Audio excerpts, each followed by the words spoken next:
너무 감동이 되니까 아멘들이 없어. 그냥 다 녹아가지고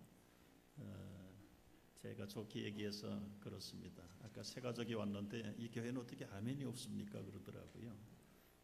좀 돌아봐야 될 말인데 그래서 다 목사 닮아가는 겁니다. 그래서 여러분 겉으로 못해도 속으로 아멘 하시기 바랍니다. 하지 말라 그러면 또 해요.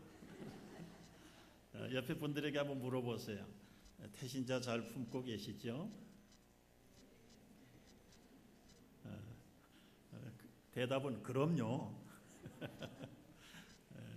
우리가 계속 태신자를 품고 여러분 영혼을 사랑하는 것만큼 귀한 일이 없고 또 주님이 제일 기뻐하는 일 중에 일입니다. 우리 회복 시리즈 세 번째 시간입니다.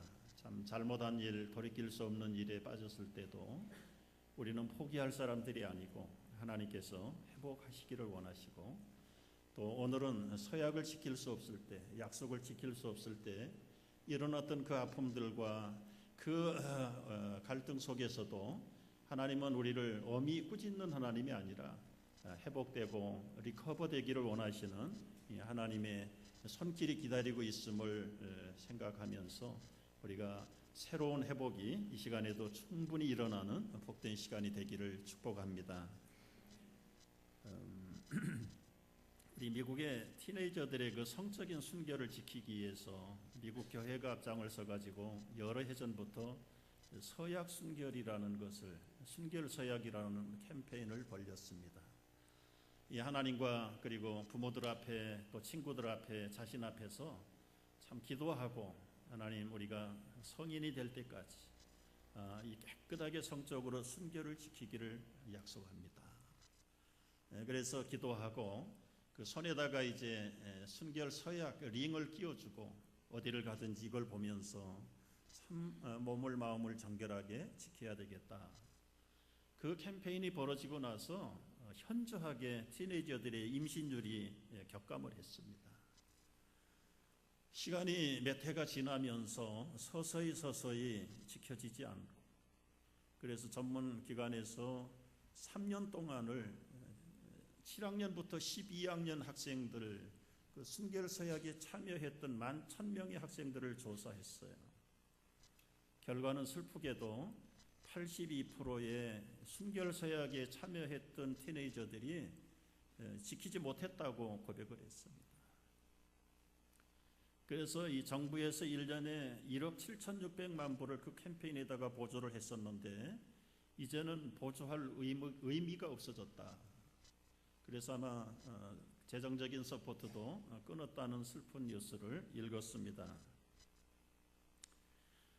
여러분 서약이라는 것이 우리 티네이저들에게만 해당되는 문제일까요?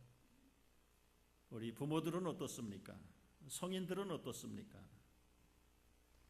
불행하게도 미국과 한국이 세계 이혼율 1, 2위를 다투고 있습니다. 50%가 넘었습니다. 옛날이나 지금이나 어느 나라에서든지 결혼을 할 때는 죽음이 둘 사이를 갈라놓기 전까지는 죽도록 사랑하겠다고 맹세하는 결혼 부부들이 어디 있습니까? 우리의 신앙생활, 교회생활도 약속과 서약으로부터 시작이 됩니다. 세례를 받을 때 하나님 앞에 맹세하고 세례를 받습니다. 직분을 받을 때도 이 교회를 위해서 충성하겠다고 서약하고 직분을 받습니다. 그런데 여러분, 우리의 결혼생활, 우리의 교회생활, 또 새로운 사회생활에서 이 서약들이, 약속들이 잘 지켜지고 있습니까? 저는 기도합니다. 어떤 서약이든지 한 번 서약한 그대로 주님 나라 임할 때까지 승리하는 우리 온 성도들 되시기를 주의 이름으로 축복합니다. 문제는 약속하고 서약했는데 지키지 못해. 이미 다 이제 망가진 약속들, 서약들에 대해서 어떻게 해야 할 것인가? 저는 우리 교우들의 아픔을 건드리고 상처를 덧나게 하는데 오늘 설교 목적이 있는 게 아니라 해결되지 않는 그 아픔과 갈등과 그 죄책감에서 어떻게 우리가 다시 한번 하나님의 회복의 손길을 맛보고 출발할 것인가에 대한 요점이 저의 설교의 요점입니다. 먼저 우리는 서약이라는 것이 무엇인가를 좀 살펴볼 필요가 있습니다. 긴 설명, 어려운 말씀 드리지 않습니다. 이 약속이나 서원과 서약은 자신의 입술을 통해서 하나님께 스스로 바치는 행위입니다. 강제적인 의무에서 일어나는 거 아닙니다. 누구든지 자발적으로 하는 겁니다. 여러분, 결혼을 강제로 합니까? 하나님의 교회 앞에 직분을 받을 때 강제로 받습니까? 절대로 강제로 하는 거 아니에요. 자발적인 헌신의 그 행위가 이 서약과 그리고 서원이라는 것으로 나타나게 되는 것입니다. 그래서 본인들이 서약한 대로 지키려고 하고 최선을 다할 때 그분의 인품이나 삶이, 신앙생활이 아주 신뢰를 받고 존경을 받게 됩니다. 우리 결혼생활, 교회생활 말씀드린 대로 서약으로부터 출발합니다. 따라서 이 결혼생활도 신앙 행위의 연속이라고 우리가 알아야 돼요. 남녀가 만나서 부부가 된다고 생각하지만 두 사람이 만나기 전에 각각 하나님과 결혼한 사람들입니다. 하나님과 서약의 관계에서 만났던 사람이고 그 구체적인 연합을 우리 부부라는 거룩한 예식을 통해서 이루어지는 것이 결혼의 서약인 것입니다. 따라서 두 사람이 잘못된 것은 두 사람만의 문제가 아니에요. 이 두 사람이 잘못되기 이전에 하나님과의 관계가 잘못됐다는 것을 우리는 명심해야 됩니다. 우리 사회도 계약과 그리고 약속으로 이루어져 있는 것입니다. 국가의 질서, 사회의 어떤 규칙들도 역시 다 지키지 못하면 엄청나게 우리에게 많은 희생이 따른다는 것은 너무 잘 압니다. 야곱의 경우를 한번 생각을 해봅니다.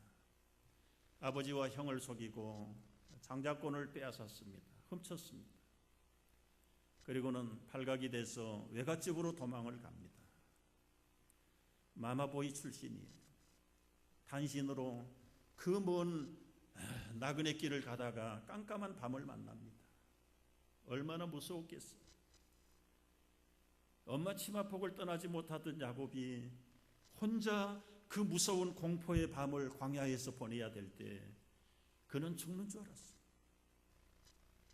의지할 데가 없으니까 평소에 부르지 않던 하나님을 찾고 하나님께 서원을 합니다. 하나님, 내가 가는 길에 보호하시고 인도해 주시고 먹을 것 입을 것을 주시고 내가 훗날 내 집으로 돌아갈 때까지 나를 지켜주신다면 내가 하나님 앞에 서약합니다. 두 가지 서약했습니다. 오늘 이곳이 하나님의 전을 쌓겠습니다. 하나님의 집을 세우겠다는 거예요. 그리고 또 하나는 평생의 11조를 드리겠습니다. 사람이 급해지면 서운하게 돼 있습니다. 그런데 편안해지면 또 잊어버리는 것이 또 사람이에요. 야곱이 먹고 살기 바쁘고 점점 재산이 늘어나고 증식될 때에 하나님과의 서원 약속을 새까맣게 잊어버렸습니다. 그 삶이 그렇게 풍요하고 안일하고 좋았어야 되는데 하나하나 사고가 터지기 시작했습니다. 그의 딸이 외출을 했다가 다른 부족의 족장의 아들에게 강간을 당하는 사건이 발생합니다. 그 사건을 출발로 해가지고 그 아들들을 야곱의 아들들이 그 부족들과 피비린내 나는 전쟁이 끝이지 않습니다. 여러분, 한쪽에서 당하고만 있겠습니까? 야곱은 처음에는 재수가 없어서 이건 특별한 일이 일런지 모른다라고, 그러나 끝없이 일어나는 그 비극을 잠재우기 위해서 별국리를 다 해봤지만 인간으로서는 도리가 없었어요. 너무 괴로우니까 다시 하나님 앞에 엎드리죠. 베델로 올라가라. 네가 서약을 잊어버렸구나. 그때 야곱은 얼마나 다급했던지 베델로 올라가서 여러 해 전에, 수십 년 전에 했던 서약을, 잊어버렸던 서약을 그때서야 이행을 합니다. 돌단을 쌓고 하나님께 예배를 드립니다. 그리고 평생에 자기의 삶의 11조 생활을 하게 되죠. 왜 사람들이 약속을 하고 소원을 하고 세약을 하고 안 지킬까요? 이유는 간단합니다. 여러분, 사회에서도 사업에서도 계약을 했다가 지키지 않을 때 이유가 간단하죠. 교회 봉사 죽도록 충성하겠다고 해놓고도 안 지키는 이유가 뭘까요? 부부간에 서로 죽도록 사랑하겠다고 약속해놓고도 안 지키는 이유가 뭘까요? 기대했던 자신의 충족, 자신의 요구가 충족되지 않으면 언제든지 돌아서고 파기해버립니다. 이제는 일만의 가책도 없어요. 그게 바로 오늘 우리가 살고 있는 현 시대의 모습들이에요. 대개는 두 가지 이유를 가지고 부부들이 갈라진다고 그럽니다. 성격 차이, 그리고 어려운 경제 문제 때문에 인내하지 못하는 거예요. 서로 배우자를 무능하다고 몰아붙이고 보다 자기의 행복을 찾아 나서겠다고 결단을 내리는 것들이 우리 가정이 무너지는 요건들이라고 말합니다. 여러분, 결혼 전에는 서로 다른 점들이 아름답게 보였어요. 그래서 영어로 표현할 때는 opposite, attractive, 다른 것들이 매력적으로 보였는데 살다 보니까 opposite, 다른 것들이 어택이 됐다. 어택, 공격 무기가 돼버렸다. 공격 무기. 여러분, 우리는 생각을 해봐야 됩니다. 왜 과거에는 사랑할 때는 다른 것도 좋아 보였고 매력적으로 보였는데 살면서 보니까 다른 것이 틀린 것으로 보이고 공격의 대상이 돼버렸는가?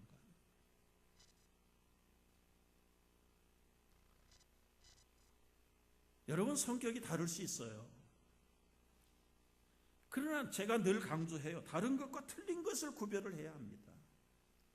남자 여자가 어떻게 같습니까? 성이 다르습니다. 벌써 남성과 여성이 달라요. 이 다른 사람이 만났는데 어떻게 하나가 되기를 바랍니까? 그런데 우리는 이 다른 것과 틀린 것을 구별을 못해요. 무조건 다르면 틀렸다라고 몰아붙이고, 이 틀린 것도 사실은 사람에 따라서는 또 받아들이는 이 기준이 다르습니다. 여러분, 부부간에도 이 성적인 기준을 보면은 천양지차예요. 남자가 외도하는 것이 그게 무슨 그렇게 대수냐, 심각한 일이냐. 대개 그런 사람들의 그 가정 배경을 보면은 아주 우리 한국의 유교적인 그 태폐한 문화들이 아주 꽉 끼어 있는 그런 가정. 할아버지, 뭐 큰아버지, 작은아버지, 삼촌, 아저씨들, 아들 못 나면 다 씨바지 받아들이고 작은 와이프를 구하고, 그런 가정에서 자라난 사람들이 가지고 있는 어떤 그 성적인 기준의 수위는 보통이에요, 보통. 그러나 일부 일처만 보고 자란 사람들은 도저히 용납할 수가 없습니다. 자, 그러면 그게 한국의 풍속이었고 사회의 관행이었다. 그게 옳은 겁니까? 틀린 겁니까? 누가 기준을 가르쳐 주기 전에 객관적인 상식과 조그만 양심을 가지고도 분석을 해보면 이것은 인간의 도리가 아니다. 금세 아는데도 불구하고 그걸 인정을 합니다.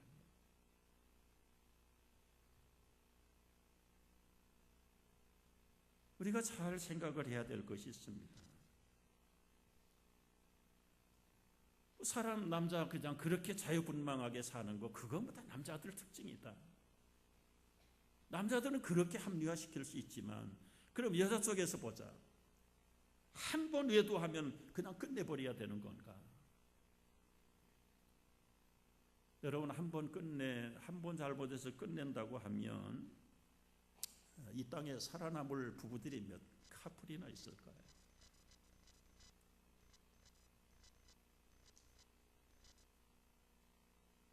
그렇게 할 수 없어요. 또 그렇게 해서도 안 돼요. 여러분, 배우자들의 불륜 때문에 부부가 갈라지고 가정이 파괴되는 일들이 너무 비일비재한데 우리 성경에서는 뭐라고 가르칩니까?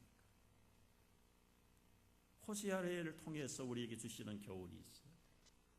호세아는 하나님의 선지자입니다. 종입니다. 보통 여자하고 결혼할 수 없습니다. 특별히 성별된 여인하고 결혼하는 것이 관례고 하나님의 명령이에요. 그런데 하나님이 호세아에게 특별히 명령해요. 고멜이라는 여자를 데려다가 아내를 삼으라는 겁니다. 고멜은 천하의 바람둥이입니다. 툭하면 가출합니다. 집 나가는 것만 아니라 나가서 어떤 남자를 사귀어가지고 아기를 낳아가지고 잠적을 해버립니다.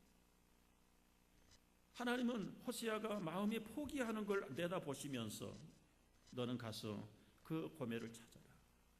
그리고 그에게 몸값을 지불하고 다시 데리고 와라. 자기 자식도 아닌 다른 남자의 아기를 출생해서 안고 있는 고멜을 자기 아내로 다시 데리고 옵니다. 얼마나 마음을 잡고 살려나 했더니 두 번째 가출했습니다. 똑같이 나가서 또 다른 아기를 낳아가지고 옵니다. 호세아는 하나님 앞에 떼를 씁니다. 어떻게 선민이 이런 아내를 맞이할 수 있습니까? 하나님은 다짜고짜로 그래도 고멜을 데리고 와라. 그리고 아내로 대우하라는 거예요. 여러분, 그게 계명으로 맡기를 합니까? 상식으로 맡기를 합니까? 전혀 용납할 수 없는 그런 상황인데도 불구하고 하나님은 호세아를 통해서 고멜을 아내로 삼으라고 하는 이유가 무엇입니까? 그 호세아가 여호수아고 여호수아가 예수입니다. 예수. 호세아는 구약의 예수예요. 고멜 같은 사람이 어디 있나요? 다른 데 있는 게 아니라 여러분과 내가, 우리가 고멜 같은 위치에 있는 사람들 아닙니까? 그럼에도 불구하고 예수 그리스도께서 당신의 신부로 우리를 아내로 삼으셨단 말이죠. 이 서약하고 약속하는 것이 세례요, 하나님의 교회에서 죽도록 그리스도의 신부로 충성하겠다고 하는 것이 임직서약이고 또 한 가정의 부부의 결혼서약입니다. 예수님이, 어떤 분들은 그래요, 장가도 안 가셨는데 부부관계를 어떻게 알겠어요? 아니요. 우리보다 훨씬 높은 초월적인 결혼하신 분이에요. 경험이 있는 분이기 때문에 우리의 부부 생활을 너무 잘 알고 계세요. 그래서 이 결혼에 대한 정의를 간단하게 마태복음 19장에서 이렇게 설명하고 있습니다. 예수께서 대답하여 이르시되 사람을 지으시니가 본래 그들을 남자와 여자로 짓지 않았느냐. 아까 말씀했죠. 동성으로 짓지 않았어요. 남성과 여성으로 지었다는 겁니다. 다르게 지었다는 겁니다. 틀리게 지었다는 겁니다. 그리고는 말씀하세요. 그러므로 사람이 그 부모를 떠나서 아내에게 합하여 그 둘이 한 몸이 될지니라 하신 것을 읽지 못하였느냐. 그런 적 이제는 둘이 아니요 한 몸이니 하나님이 짝지어 주신 것을 사람이 나누지 못한다. 여러분, 중매로 만났건 미팅을 만났건 선을 보았건 간에 연애를 했건 간에 하나님이 한 남자와 한 여자를 짝지어 주었다. 그렇기 때문에 나눌 수 없다는 거예요. 나눌 수 없다. 이게 예수님의 하나님의 결혼에 대한 간단 명료한 정의입니다. 결론입니다. 이 말씀을 근거로 본다고 하면 아무리 성격의 차이가 있건 아니면 상황이 어렵더라도 이혼은 불가합니다. 왜요? 하나님이 짝 지어주신 것을 사람이 나눌 수 없다고 했기 때문에. 그렇다면 어떻게 해야 됩니까? 이미 일어난 일들, 이미 벌어진 쓰라린 과거의 아픔들, 약속을 지키지 못했던 일들, 정말 하나님 앞에서 충성하겠다고 해놓고도 돌아보지 않는 우리의 약속 헌신들을 어떻게 해야 되겠습니까? 우리가 성경의 가르침을 한번 받아야 되고 가정의 달이기 때문에 한 번은 짚고 넘어가야 돼. 제가 말씀드린 대로 해당되는 분들의 아픔을 건드리는 시간이 아닙니다. 이미 아파진 그 상처들을 어떻게 우리가 치유하고 회복되느냐에 우리의 설교의 초점이 있는 거예요. 성경이 말하는 이혼, 재혼은 세 가지 경우밖에 없습니다. 배우자가 사별했거나 배우자의 음행, 불륜 때문에 또 믿지 않는 배우자가 신앙 때문에 내버린다면 할 수 없이 갈라져야 된다.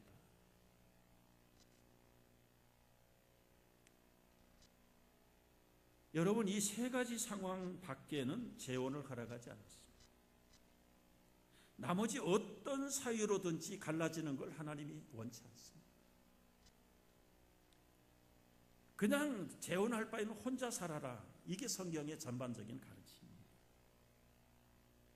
재혼하기를 원한다면 먼저 만났던 배우자와 재결합을 시도하라. 여러분, 우리가 처음 했던 서약을 끝까지 지키시기를 원하시는 하나님의 의도와 가르침이 그 안에 있는 겁니다. 문제는 알고도 모르고도 과거에 일어났던 이 아픔들을 그러면 지금 어떻게 우리가 처리할 것인가? 그러면 원래로 다시 돌아가야 되는가? 그건 여러분 상식으로 봐서는 그렇게 할 수 없어요. 갈라지는 아픔 한 번으로 좋게요. 다시 돌아갈 필요가 없어요. 오늘 성경의 결론은 부르심 받은 그대로 행하라. 지금 어떤 형편에 있든지 그대로 가라는 거예요. 이제는.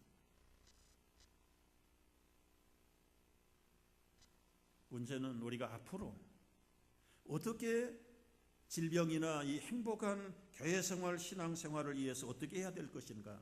예방이 중요하다. 예방. 이미 병이 나고 사고가 나가지고 수습하는 것도 치료하는 것도 중요하지만 예방이 절대로 중요하다.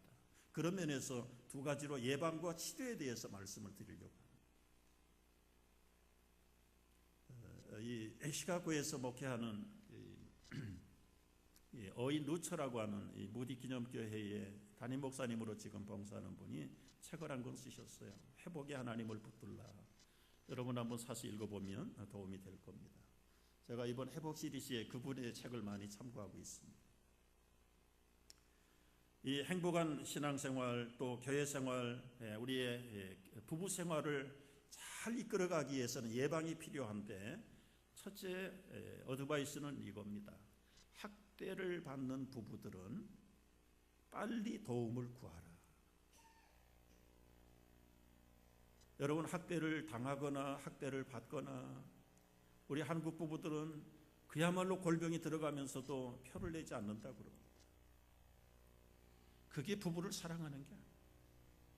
그렇다고 지혜 없이 막 떠들어가지고 오히려 더 크게 만들지는 말고 아주 지혜를 구하고 당사자들 둘이서 해결할 수 없는 이 학대의 문제를 누군가 제3자든 제3의 기관을 통해서라도 지혜롭게 도움을 받아야 된다. 침묵을 지키다가는 더 큰 불행을 가져온다는 것을 알아요. 두 번째 예방은 나의 행복이 우선이다. 이고이즘, 이 이기적인 안일주의를 접어야 포기하라는 거예요. 포기하라. 여러분, 러시아 속담에 바다에 항해할 때는 한 번 기도하고 전쟁에 나갈 때는 2번 기도하고 결혼할 때는 몇 번이요? 3번 기도하라고 그러죠. 결혼 생활이 전쟁보다 더 힘들고 어렵고 바다에 그 파도와 더불어 싸우는 항해보다 3배나 어려운 것이 결혼이다. 그러니까 해도 고민 안 해도 고민인데 기왕이면 하고 고민하자. 그래서 여러분들이 여기 와 있는 거지. 그런데 여러분, 이 결혼은 처음부터가 희생이에요. 내가 행복하기 위해서 결혼하는 거야. 많은 분들이 자기의 이기적인 생각, 안위를 만족하기 위해서 결혼했는데요. 그게 안 채워질 때는 어떤 결론이 납니까? 우리 예수님의 경우를 한번 생각을 해보죠. 예수님이 당신의 행복을 고집하겠다고 십자가를 거부했다면 어떤 사건이 벌어졌을까요? 오늘날 불행하게 되는 아이들, 그 부모들을 보면 지 인생은 지 인생이고 나는 행복해야 된다는 거예요. 옛날 부모들은 무조건 희생하고 헌신했습니다. 그러나 오늘은 이제는 누구도 희생하지 않고 결국은 내 한 일만 찾겠다는 이기적인 생각 때문에 결혼이 병들어가고 때로는 교회 생활이 병들어가고. 교회에 와서 무엇을 요구하십니까? 교회가 나를 알아주기를 바랍니까? 교회에서 여러분의 만족을 찾기를 원합니까? 동기가 잘못된 거예요. 주님이 희생하고 사랑했던 것처럼 내가 희생하고 내가 배우자를 위해서 희생하고 섬길 때만이 진정한 교회생활, 신앙생활, 결혼생활이 이루어지는 것이죠.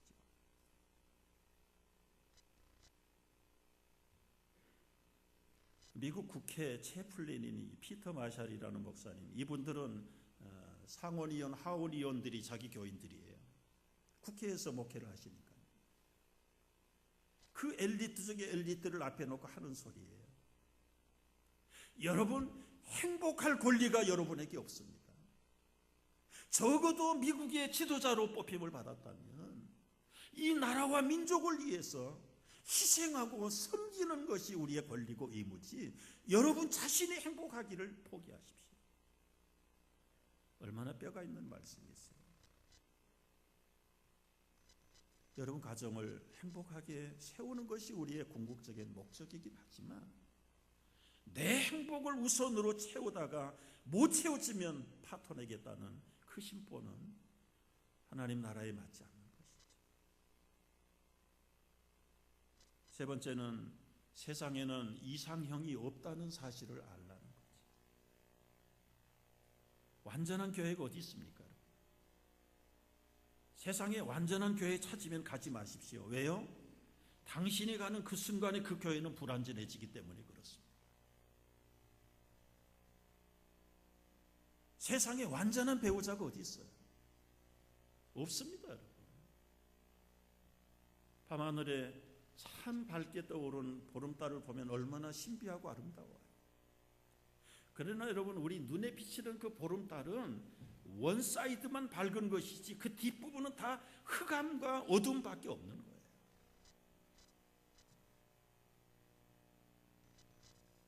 이상형을 추구하지 말고 내가 먼저 이상형이 되는 게 훨씬 빠르다는 지혜를 배우기를 바랍니다.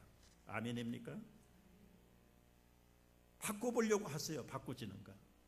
안 바뀌어요. 저희 부부도 일찌감치 달관한 부부들이에요. 누구를 바꿔요? 나를 바꾸는 게 훨씬 빨라요. 세상에 완전한 교회, 완전한 부부 없어요. 내가 최선을 다해서 정말 내가 최선의 이상형이 되리라. 그때에 여러분의 삶이 행복해질 줄로 믿습니다. 예방법 하나 가운데는 이 타인의 잘못을 합리화시키지 말라. 하나님, 아브라함, 야곱, 다윗, 솔로몬 부러워요. 저는 여자가 아니라, 여자는 몰라도 남자는 알잖아요. 왜 부러워합니까? 그들이 부자여서 부러워합니까? 아니요. 와이프가 하나 이상씩 다 있잖아요. 그게 부러우세요? 다윗을 보자. 다윗. 하나님 한 번 하고 회개하면 되잖아요. 여러분, 다윗에게 초점을 맞춰 보십시다. 한 번 불륜했다가 혼찌건이 났어요. 눈물로 요를 띄우듯이 통곡하고 하나님이 그 죄 용서했습니다. 그러나 그 죄의 값은 원상으로 돌아가지 않았어요.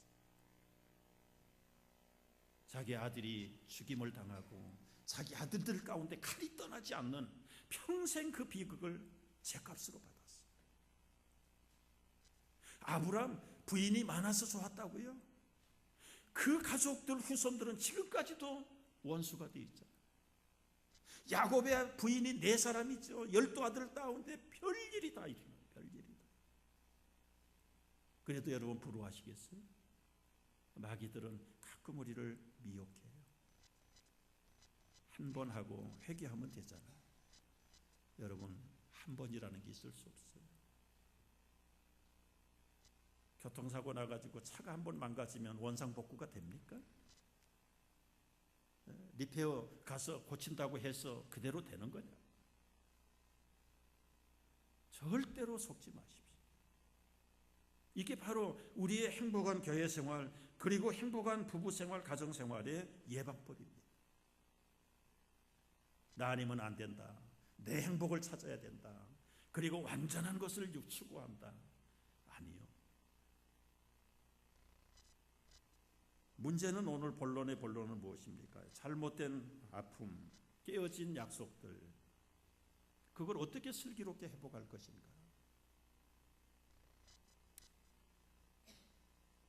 여러분 한번 이 사랑하는 사람들로부터 아픔을 당하기 시작하면, 아픔을 당하고 나면 일어나는 그 후유증이 어떤 것들이 있습니까?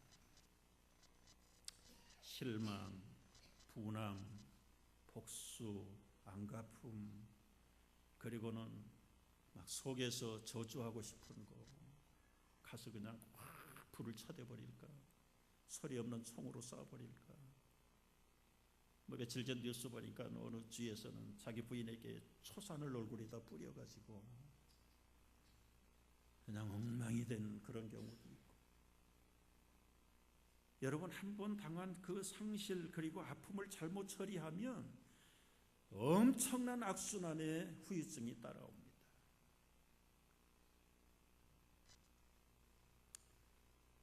예수님은 이런 억울함을 당할 때 우리처럼 그렇게 하지 않았다고 베드로가 증거하고 있는데요. 베드로 전서 1장을 보면은 이렇게 증거해요. 욕을 당하시되, 그 예수님이 욕을 당하신 거예요.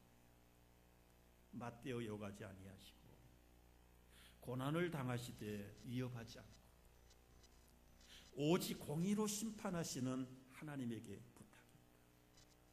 여러분 아픔이 있습니까? 억울함이 있습니까? 배신이 있습니까? 사람 탓하지 마시고 우선에 하나님에게 부탁하십시오. 하나님에게 부탁한다는 말은 기도하는 일이에요. 인력으로 어떻게 할 수 없을 때 저도 똑같은 말밖에 할 게 없어요. 자매님, 형제님, 기도하십시오. 그 이상도 그 이하도 해줄 말이 없어요. 그런데 문제는 뭐냐면 기도를 했는데 응답이 없다라고 생각될 때에 찾아오는 그 자포자기, 그리고 하나님께 대한 불신. 여러분, 이를 만나는 당사자들은 얼마나 많이 기도했겠습니까? 잠을 못 자고 기도했을 거예요. 그런데 여러분, 왜 하나님이 응답하지 않는다고 생각을 하세요? 누구나 그 문제를, 닥친 문제를 위해서 기도하긴 하는데 사실은 전적으로 하나님을 의지하지 않습니다. 시간을 정하고 엎드려서 기도의 형태는 같지만 그 기도의 본질을 주님 앞에 드리지 않습니다. 교회가 시험 들고 부부가 시험이 들 때 여러분 기도를 분석해 보세요. 무슨 기도하고 있습니까? 계속해서 상대방의 잘못된 것만 고쳐달라는 거예요. 하나님의 뜻대로 기도하는 것이, 여러분 나는 죄해놓고 상대방만, 교회만, 그리고는 배우자만 완전해지기를 위해서 기도하는 게 옳은 기도인가? 옳은 기도.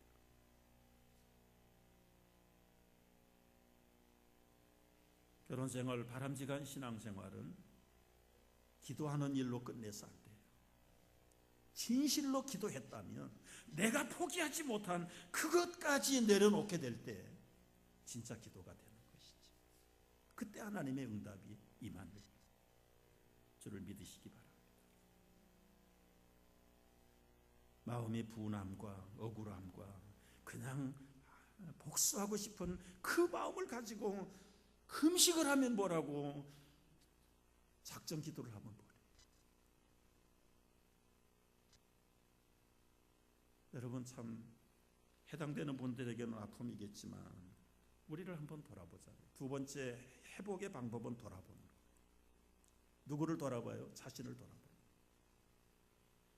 이 부부 상담 전문가들이 이제 문제를 가지고 부부들이 오면은 백지를 내주고 상대방의 단점을 써보세요. 그러면 받자마자 막 열심히 견눈질할 겨를도 없이, 어떤 남자들은 세정해 달라고 그래가지고 2페이지, 3페이지씩을 씁니다.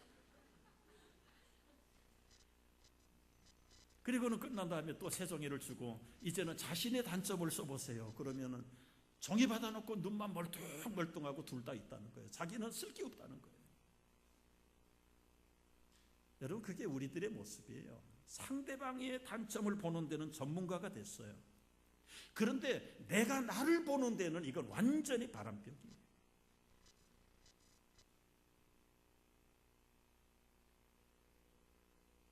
본인의 마음이 열리지 않고는 내가 누구인가를 알지 못하고, 내 자신을 제대로 알지 못하고는 문제를 풀어갈 수가 없습니다. 그때 우리는 솔직한 다윗의 기도가 필요하지요. 시편 139편 23절 한번 같이 읽어보도록 하겠습니다. 시편 139편 23절 다 같이. 하나님이여 나를 살피사 내 마음을 아시며 나를 시험하사 내 뜻을 아옵소서. 내게 무슨 악한 행위가 있나 보시고 나를 영원한 길로 인도하소서. 상대방이 먼저가 아니에요. 나를 돌아보는 거예요. 하나님, 나를 살펴주세요. 그리고 주님의 온전한 길로 나를 인도해 주세요. 이게 아픔과 또 참무거움을 지고 있는 회복의 두 번째 방법입니다. 세 번째는 용서와 인내를 기다리라. 용서와 인내의 보상을 기다리는 것. 여러분, 용서의 근거가 무엇입니까? 용서를 하기 위해서는 세 가지 선행 조건이 있어야 된다고들 합니다. 첫째는요, 서로 용서를 요청하고 서로 수락을 해야 돼요. 두 번째는 신뢰가 회복돼야 되고, 세 번째는 서로 존중하는 마음이 있어야 합니다. 그런데 여러분, 쌍방이 신뢰하고 쌍방이 서로 용서하기를 수락하는 것이 현실적으로 쉬우냐 말이에요. 쉽지 않습니다. 어쩌면 불가능할런지 몰라요. 그러면 우리에게는 영원히 용서라는 게 없어야 되는가? 그 용서할 수 있는 근거가 뭔가? 근거는 어려운 데 있잖아요. 하나님이 나 같은 것을 용서하셨다. 이 하나님의 용서에 대한 정확한 신뢰와 이해가 있다면 용서 못할 게 없죠. 여러분은 여러분을 너무 잘 알잖아요. 나는 나를 너무 잘 알잖아요. 이런 나를 하나님이 용서하셨다. 거기에 무슨 서로 쌍방의 신뢰가 쌓여서 용서한 것입니까? 존중하지 않아도 무조건 용서하신 거예요.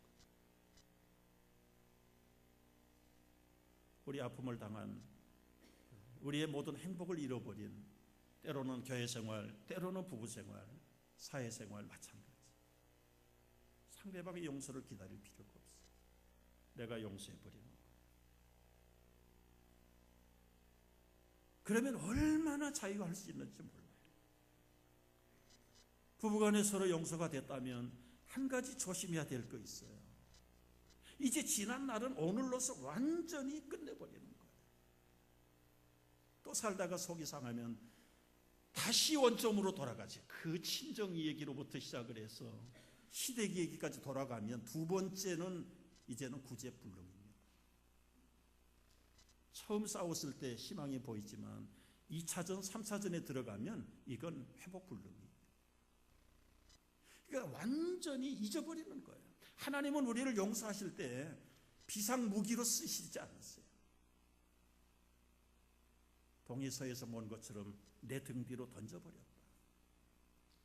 잊어버렸다는 거, 잊어버렸다는 거. 여러분, 왜 그렇습니까? 우리는 앞으로 나갈 사람이지 뒤로 끌려갈 사람들이 아니기 때문에 그래요. 오늘 심각한 이야기를 코믹한 이야기로 끝을 내고 싶어요. 이것도 그 오인 루처의 책에서 인용한 이야기입니다. 18세기에 스코틀랜드에 제임스 프레저라는 목사님이 있었는데 그 아내가 아주 악처로 유명히 소문이 났대요. 그래서 이 목사님은 집에 들어갈 때도 아내를 마주치지 않으려고 몰래 서재로 들어가는 거예요. 만약에 부딪혔다 그러면 밤새도록 잔소리 악담을 들어야 되는데 그게 귀찮아 가지고 몰래 그저 자기 방으로 들어가는 거예요. 얼마나 깐깐하고 짠순인지 전기가 없던 등불 시절에 등불에 기름을 안 줍니다. 추운 겨울에 난로 석탄을 안 주는 거예요. 그러니까 이 남편은 어두운 서재에서 추위 가운데 얼어 죽지 않으려고 전신 운동을 다 해요. 그래서 몸에 열을 내야 돼요. 열을 내야 돼요. 그가 그렇게 인내하고 살다가 세상을 떠났는데 세상 떠난 다음에 그 서재에서 하나 발견한 게 있습니다. 한쪽 바람벽이 푹 들어가 있어요. 왜 들어갔을까요? 밤새도록 벽을 친 거죠. 지금까지 일생 동안 바람벽을 치고 사는 거지. 그러면서도 그 생전에 이제 동료들이 모여가지고 와이프 자랑을 하면은 당신들 와이프보다 내 와이프가 최고라고 자랑. 언제나 그가 자랑하는 와이프는 이런 거예요. 내 아내는 자네들 아내들보다 얼마나 경건하게 하는지 모른다. 하루에 7번 이상 기도를 하게 하는 아내다.